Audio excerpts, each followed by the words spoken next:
Ya, oke, kita akan mulai dan saya akan ulangi. Ya, Shalom, selamat malam Bapak Ibu yang hadir dalam Zoom meeting Evangelist.preneur pada malam hari ini.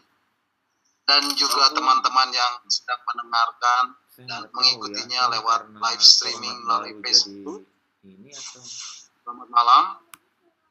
Nah, hari ini kita sudah memasuki minggu pertama di tahun yang baru, tahun 2021. Di Facebook kayak gini. Dan sekali lagi saya mau mengucapkan selamat tahun baru. Raihlah kemenangan demi kemenangan di tahun yang baru ini bersama Tuhan. Firman Tuhan mengatakan, sebab Tuhan, Dia sendiri akan berjalan di depanmu. Dia sendiri akan menyertai engkau. Dia tidak akan membiarkan engkau dan tidak akan meninggalkan engkau. Janganlah takut dan janganlah patah hati. Kiranya damai sejahtera dan sukacita serta kasih karunia yang begitu besar dari Allah Bapa yang telah menganugerahkan Yesus Kristus yang telah lahir sebagai juru selamat dan yang telah memberikan kepada kita Roh Kudus. Bagi Dia segala hormat, pujian dan kuasa dari sekarang sampai selama-lamanya. Nah, Bapak Ibu, apapun yang terjadi saat ini di dalam kehidupan Bapak Ibu, itu adalah bagian-bagian hidup yang kita harus jalani dengan penuh sukacita. Dan saya percaya bahwa tidak ada bagian-bagian hidup yang terjadi di dalam hidup ini yang tidak seizin Allah. Dan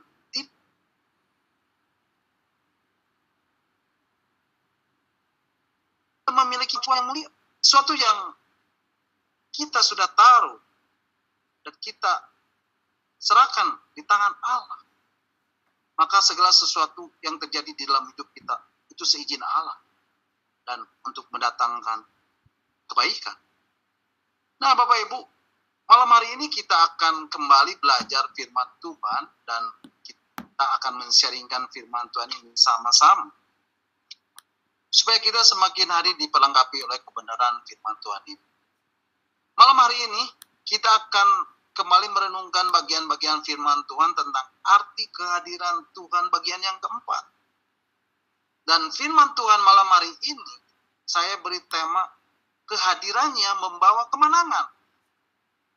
Dan saya akan sedikit mereview, mengulang firman Tuhan yang sudah saya sampaikan beberapa minggu yang lalu, supaya kita dapat mengingatnya kembali. Nah, Bapak Ibu, apa yang paling penting menurut Bapak Ibu di dalam kehidupan ini? Menurut saya, yang paling penting dalam kehidupan ini adalah kehadiran Tuhan. Semuanya boleh Bapak Ibu miliki, tetapi tanpa kehadiran Tuhan, Bapak Ibu, semuanya itu sia-sia. Bapak Ibu, kehadiran Tuhan itu sangatlah penting di dalam kehidupan Bapak Ibu, Saudara dan saya. Tanpa kehadiran Tuhan, sesungguhnya kita tidak ada artinya apa-apa. Dan bisa melakukan apa? Kehadiran Tuhan membuat perbedaan yang signifikan.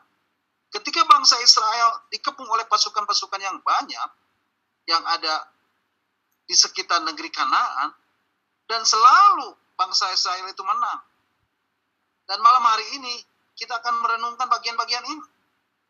Bapak Ibu, sebetulnya kalau kita mengizinkan Tuhan hadir dalam hidup Bapak Ibu, Saudara dan saya, Tuhan hadir dalam hidupku, maka Tuhan akan membuat perbedaan dalam kehidupan Bapak Ibu, Saudara dan saya. Bapak Ibu, kehadiran Tuhan membuat perbedaan. Kita terbatas. Tetapi ketika kita undang Tuhan hadir di dalam hidup kita, maka Tuhan pasti melakukan perkara-perkara yang dahsyat di dalam hidup kita. Nah, Bapak Ibu, betapa kita harus merindukan Tuhan. Merindukan kehadiran Tuhan di dalam hidup kita. Merindukan hadirat Tuhan di dalam hidup kita. Merindukan hadirnya Tuhan di dalam hidup kita. Ada 3 manifestasi kehadiran Tuhan yang perlu kita ketahui. Yang pertama, kehadiran Tuhan di mana-mana. Tuhan hadir dan ada di mana-mana. Kemudian yang kedua, kehadiran Tuhan secara rohani. Di mana Tuhan hadir pada saat umatnya bersekutu. Yang ketiga, kehadiran Tuhan nyata dialami semua orang. Nah, Bapak Ibu, di bagian kedua, di dalam renungan arti kehadiran Tuhan bagian yang kedua, kita sudah membahas tentang tehillah, menyanyi di dalam roh. Itulah yang menggetarkan sorga dan menyebabkan Tuhan turun tangan dan memberikan kemenangan. Kemudian Bapak Ibu, di bagian yang ketiga, di dalam renungan arti kehadiran Tuhan bagian yang ketiga, kita sudah membahas dan merenungkan tentang pujian yang menggetarkan sorga. Di dalam perjanjian baru, kita dapat melihat ada kuasa dalam pujian dan penyembahan. Dan tehillah, dalam tehillah, ketika Paulus dan Silas berada di penjara Filipi, kemudian di dalam perjanjian lama, kita pun dapat melihat kehadiran Tuhan yang nyata terhadap bangsa Israel lewat kuasa pujian dan penyembahan. Ketika Raja Yosafat dikepung oleh Bani Amon, Bani Moab, dan bersama-sama sepasukan orang Meonim menyebabkan Tuhan turun tangan dan memberikan kemenangan.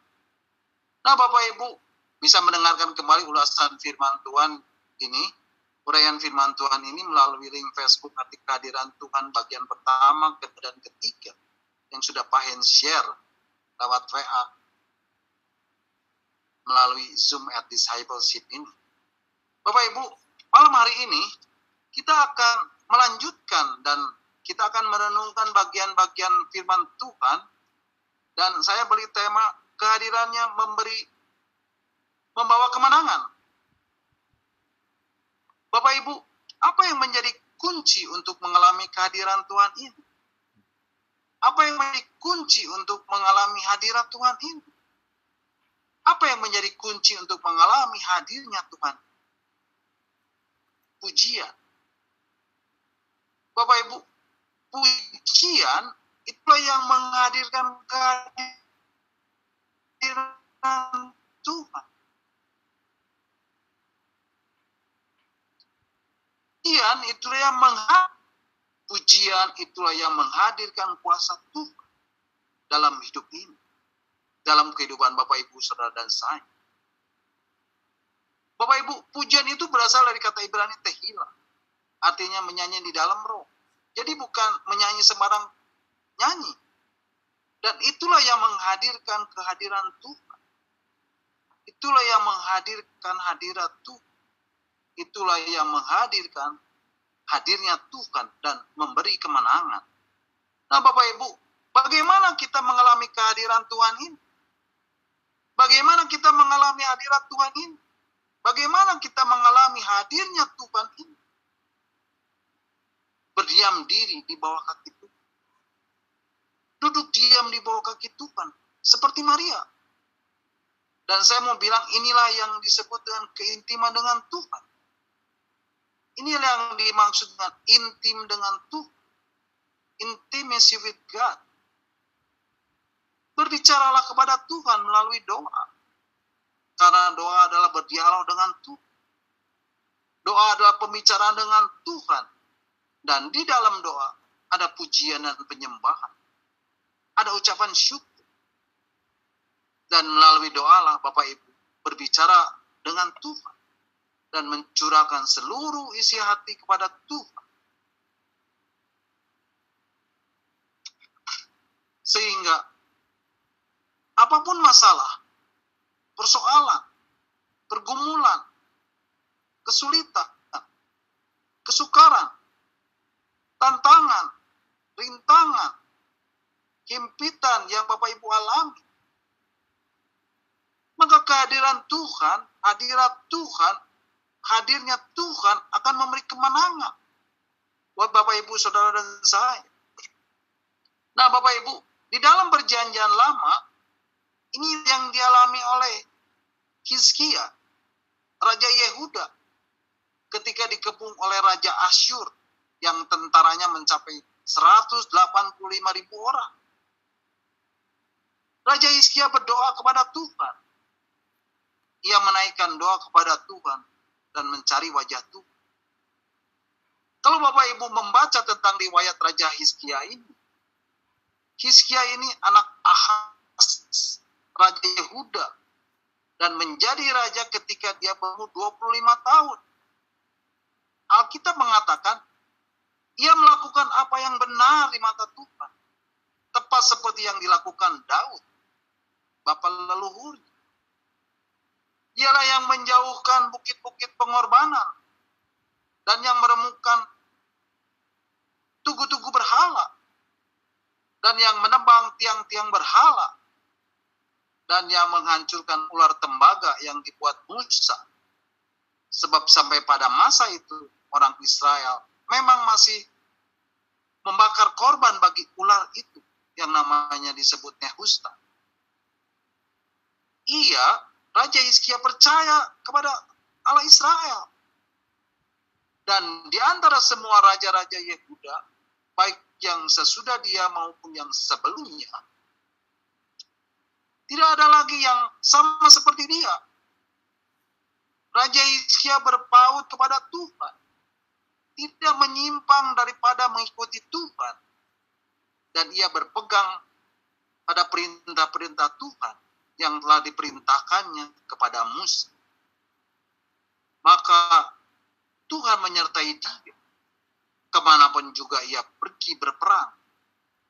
Ia beruntung dan Tuhan memberikan kemenangan demi kemenangan. Bapak Ibu, mari kita akan baca di dalam kitab 2 Tawarikh pasal 29 ayat yang keempat sampai ke-10. Inilah yang dilakukan Raja Hizkia.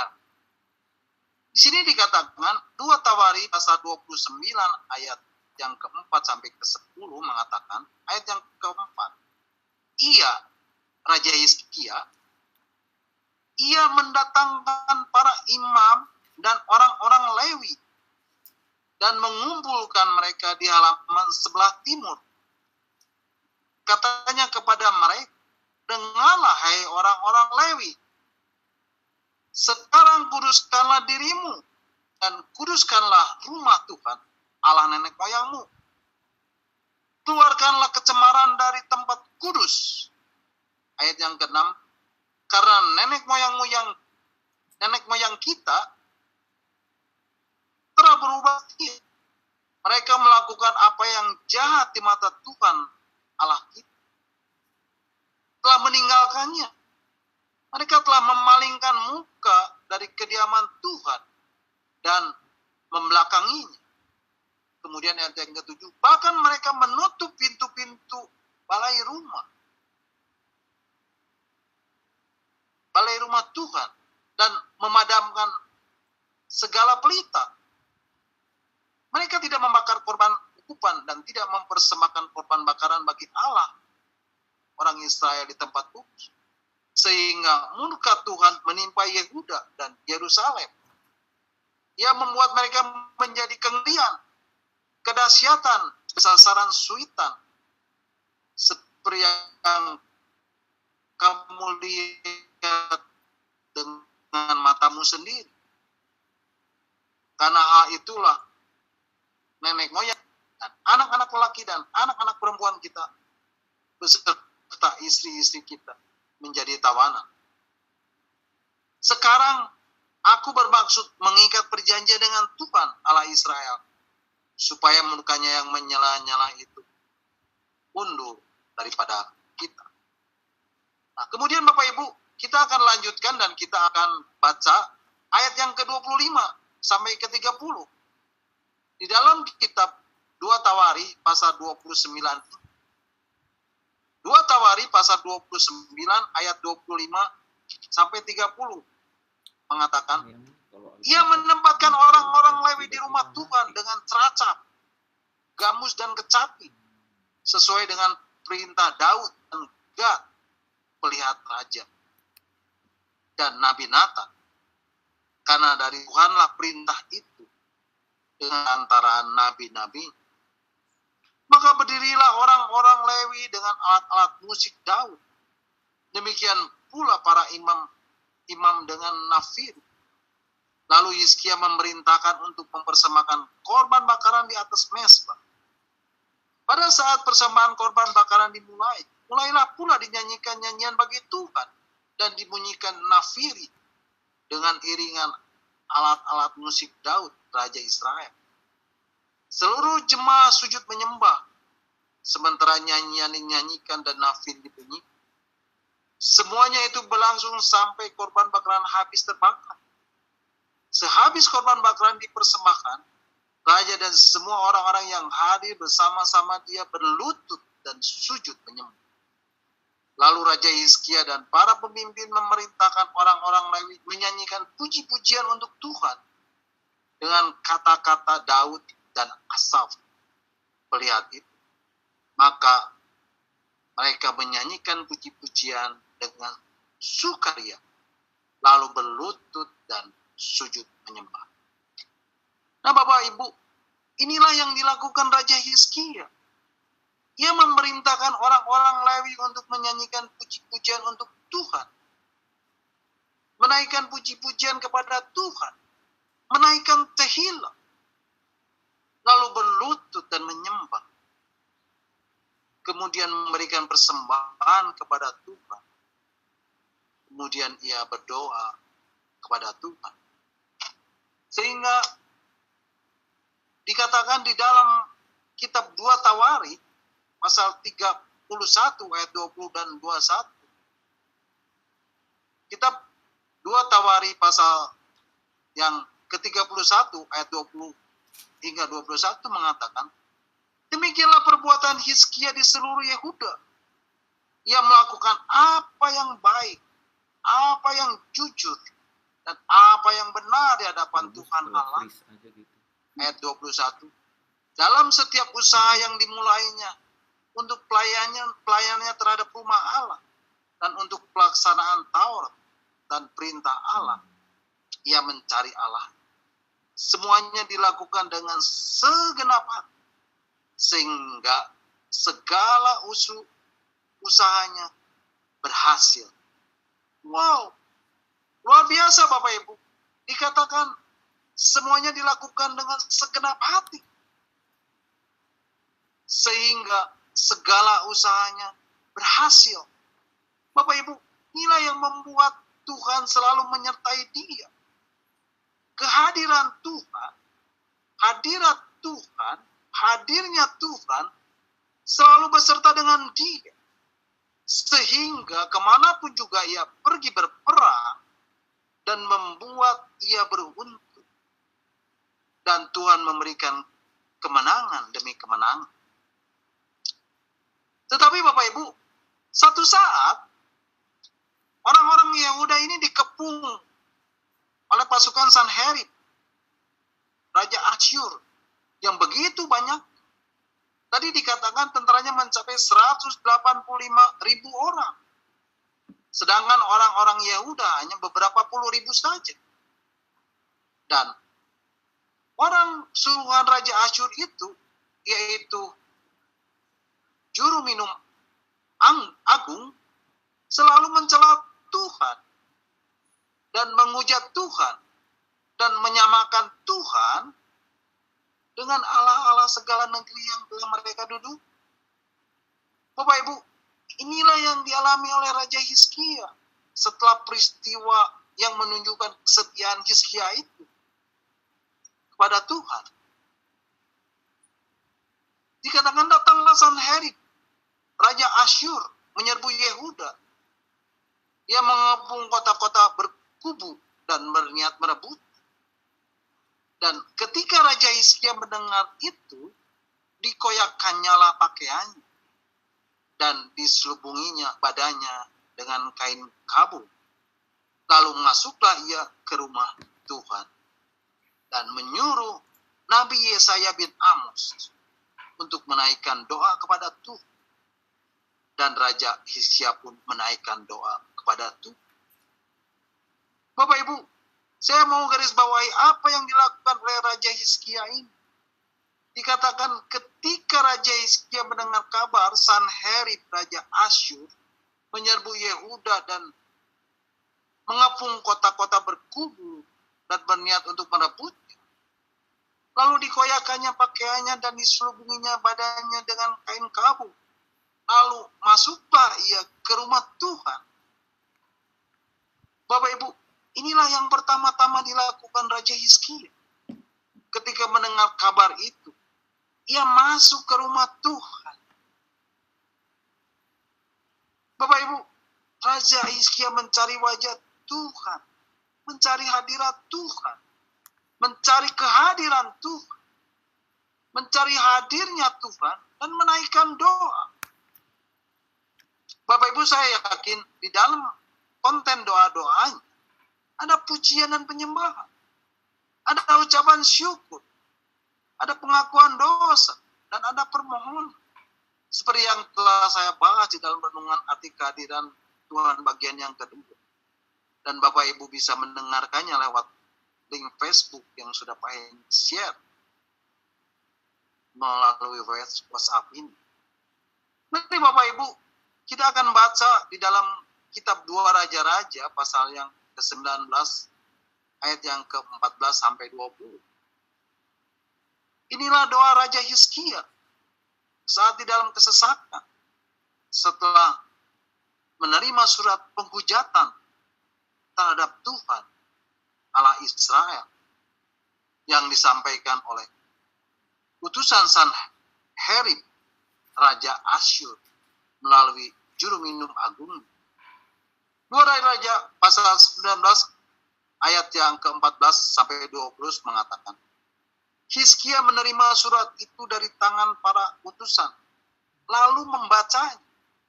Kemudian pergilah ia ke rumah Tuhan dan membentangkan surat itu di hadapan Tuhan. Ayat yang ke-15, Hizkia berdoa di hadapan Tuhan dengan berkata, Ya Tuhan, Allah Israel yang bertata di atas kerubi, hanya Engkau sendirilah Allah segera di bumi. Engkaulah yang menjadikan langit dan bumi. Ayat yang ke-16. Seringkanlah telingamu ya Tuhan, dan dengarlah. Bukalah matamu ya Tuhan, dan lihatlah. Dengarlah perkataan Sanherib yang telah dikirimnya untuk mengaibkan Allah yang hidup. Ya Tuhan, memang raja-raja Asyur telah memusnahkan bangsa-bangsa dan negeri-negeri mereka dan menaruh Allah-Allah mereka ke dalam api. Sebab mereka bukanlah Allah, hanya buatan tangan manusia, kayu dan batu. Sebab itu dapat dibinasakan orang. Ayat 19.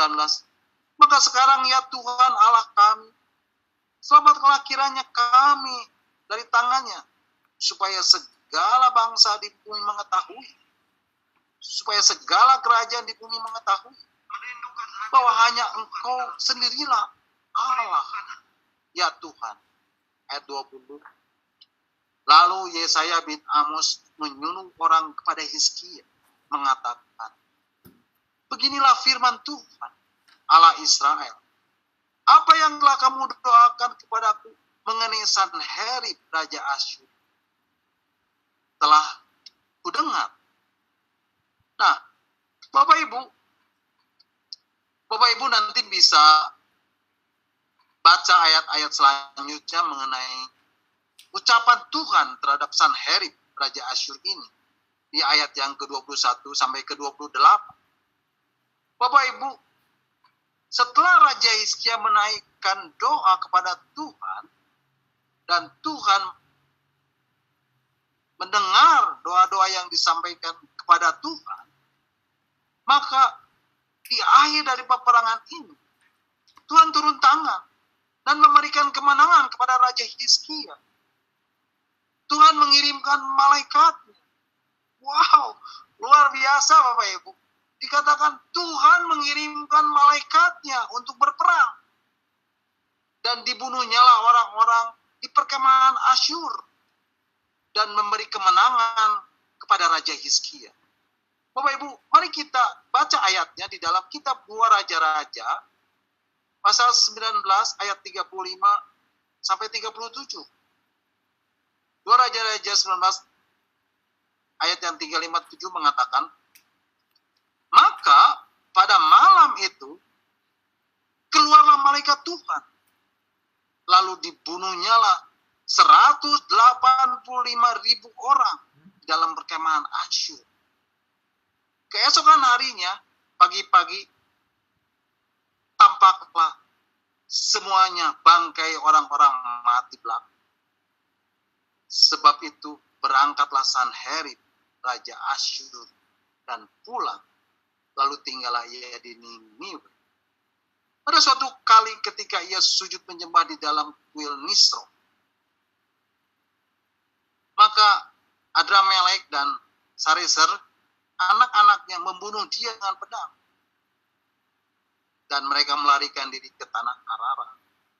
Kemudian Esarhadon, anaknya, menjadi raja menggantikan.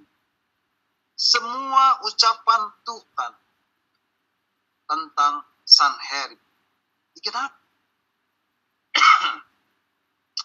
Bapak Ibu, ketika Raja Hizkia berdoa kepada Tuhan dan memohon pertolongan Tuhan, maka Tuhan turun tangan dan memberikan kemenangan. Kehadirannya membawa kemenangan. Hadiratnya membawa kemenangan. Hadirnya membawa kemenangan. Bapak Ibu, sungguh Tuhan itu luar biasa di dalam kemahadirannya. Ketika hadirat Tuhan turun dan hadirnya menyertai orang-orang yang bersungguh hati mencari Dia, maka mukjizat Tuhan terjadi. Tuhan sanggup melakukan apapun yang tidak terpikirkan oleh manusia. Dan itu semua diberikan kepada kita yang selalu merindukan kehadiran, yang selalu merindukan hadirat, yang selalu merindukan hadirnya di dalam hidup ini. Nah Bapak Ibu, mungkin saat ini kita tidak sedang berperang secara fisik seperti orang-orang Yehuda menghadapi Sanherib, Raja Asyur, seperti yang dicatat oleh Alkitab. Tetapi saat ini, bahkan setiap hari, kita harus berperang dan sedang berperang. Bapak Ibu, siapa yang menjadi musuh Bapak Ibu? Yang menjadi musuh kita adalah masalah, persoalan, problema, kesulitan, kesukaran, tantangan, rintangan, impitan, pencobaan, sakit penyakit, krisis keuangan, krisis ekonomi, krisis keluarga, intimidasi, tekanan, aniaya, apapun itu Bapak Ibu alami saat ini. Itulah yang menjadi musuh kita. Nah Bapak Ibu, apa yang membuat kita kalah dalam peperangan menghadapi kehidupan ini? Di dalam menghadapi masalah ini, di dalam menghadapi persoalan, problema, kesulitan, kesukaran, tantangan, rintangan, himpitan, pencobaan, sakit penyakit, krisis ekonomi, krisis keuangan, atau apapun juga yang Bapak Ibu alami saat ini. Apa yang membuat kita kalah di dalam menghadapi peperangan iman ini? Apa yang membuat kita kalah di dalam menghadapi peperangan hidup ini? Karena kita tidak yakin kita akan menang. Karena kita tidak yakin akan kemenangan itu. Karena kita tidak yakin kalau Tuhan menyertai hidup kita. Karena kita tidak menghadirkan kehadirannya di dalam hidup ini. Karena kita tidak menghadirkan hadiratnya di dalam hidup. Karena kita tidak menghadirkan hadirnya di dalam hidup kita. Karena kehadirannya, karena hadirat, karena hadirnya, itulah yang membawa kemenangan di dalam hidup kita. Dan Tuhanlah yang akan memberikan kemenangan itu kepada Bapak, Ibu, Saudara, dan saya. Itulah yang akan membuat kita tangguh di dalam menghadapi segala tantangan hidup, segala masalah, segala persoalan, segala problem, segala pencobaan, segala sakit penyakit, kesulitan, kesukaran, himpitan, tantangan, rintangan, krisis ekonomi, aniaya, intimidasi, atau apapun itu. Percayalah, seberat apapun beban hidup Bapak, Ibu, Saudara, dan saya saat ini, Tuhan akan selalu memberi kita dan membawa kita kepada jalan kemenangan. Bapak, Ibu, kita akan baca ayatnya di dalam 2 Korintus pasal yang kedua, ayat yang ke-14. 2 Korintus pasal yang kedua, ayat yang ke-14 mengatakan, tetapi syukur bagi Allah yang dalam Kristus selalu membawa kami di jalan kemenangannya. Dengan perantaraan kami, ia menyebarkan keharuman pengenalan akan Dia di mana-mana. Nah, Bapak, Ibu, kata apa yang paling menarik menurut Bapak, Ibu di dalam ayat ini? Buat saya, kata yang paling menarik di dalam ayat ini adalah, Bapak, Ibu perlu garis bawah. Kata yang paling menarik adalah selalu. Di sini dikatakan, tetapi syukur bagi Allah yang dalam Kristus selalu membawa kami di jalan kemenangannya. Selalu, always, membawa kami di jalan kemenangannya. Bapak, Ibu, ada banyak orang berpikir bahwa kehidupan ini seperti sebuah roda. Kadang kita di atas, kadang kita di bawah. Bapak, Ibu, itu bukanlah filosofi orang Kristen. Karena tidak ada ayat yang mengajarkan kita bahwa kehidupan kita ini seperti sebuah roda. Kadang di atas, kadang di bawah. Sometimes I'm up, sometimes I'm down. Kadang-kadang kita semangat, kadang-kadang kita lemas. Kadang-kadang kita melayani, kadang-kadang kita undur, tidak melayani. Kadang-kadang kita beribadah, kadang-kadang kita malas dan tidak mau beribadah. Bapak, Ibu, itu bukan filosofi Alkitab. Tetapi Alkitab mengajar di dalam Kristus kita selalu dibawa kepada jalan kemenangan. Bapak, Ibu, ada satu kehidupan yang sangat indah yang Tuhan janjikan kepada kita. Ketika kita mengandalkan Tuhan, ketika kita berharap kepada Tuhan, ketika kita menghadirkan kehadiran Tuhan di dalam kehidupan kita, ketika kita menghadirkan hadiratnya di dalam kehidupan kita, ketika kita menghadirkan hadirnya di dalam kehidupan kita. Di dalam Roma pasal yang ke-8 ayat yang ke-31 dikatakan. Roma pasal 8 yang ke-31 mungkin bisa ditayangkan Pak Henis. Ya, Roma pasal 8 ayat yang ke-31 mengatakan, sebab itu apakah yang akan kita katakan tentang semuanya itu? Jika Allah di pihak kita, siapakah yang akan melawan kita? Bapak, Ibu, di sini dikatakan jika Allah di pihak kita, artinya apa Bapak, Ibu? Artinya ketika kita menghadirkan kehadiran, menghadirkan hadirat, menghadirkan hadirnya Tuhan di dalam hidup kita, siapa akan menjadi lawan kita? Bapak, Ibu, kemudian di dalam Roma pasal 8 ayat yang ke-37 dikatakan, Roma pasal 8 ayat yang ke-37 mengatakan, tetapi dalam semuanya itu kita lebih daripada orang-orang yang menang oleh Dia yang telah mengasihi kita. Mari Bapak, Ibu, masuk dan alami kehadirannya setiap hari, setiap saat. Masuk dan alami hadirat Tuhan di setiap musim hidup kita, di setiap musim hidup Bapak Ibu, dan di dalam kehidupan Bapak Ibu. Masuk dan alami hadirnya Tuhan di dalam seluruh aspek kehidupan Bapak Ibu. Maka dalam semuanya itu, kita lebih daripada orang-orang yang menang oleh Dia yang mengasihi. Mari Bapak Ibu, bunyikan lonceng pengharapan kita kepada Dia yang mengasihi kita. Kepada Dia, Tuhan pemilik segala sesuatu. Kepada Dia, Tuhan yang melampaui segala akal dan pikiran. Dialah yang akan memberkati kita dan menolong dan memberi kita kemenangan demi kemenangan. Bahkan kita lebih daripada pemenang. Bapak Ibu, apapun yang menjadi pergumulan Bapak Ibu saat ini, ada kemenangan yang Tuhan sedia bagi Bapak Ibu yang percaya kepada Dia. Dan yang selalu menghadirkan kehadiran, yang selalu menghadirkan hadirat, dan yang selalu menghadirkan hadirnya Tuhan dalam setiap kehidupan Bapak Ibu saudara saya. Amin. Bapak Ibu, sampai di sini mungkin malam hari ini kita renungkan bagian-bagian firman Tuhan ini.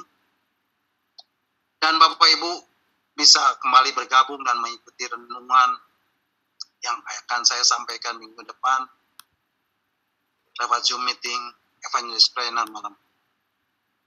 God bless you all. Silakan Bapak Ibu kalau ada yang mau menambahkan atau ada yang mau bertanya, nanti Pak Hens yang akan menjawabnya. Amin. Tuhan Yesus memberkati. Tuhan. Amin. Terima kasih Pak Stefanus. Ya, oke, terima kasih.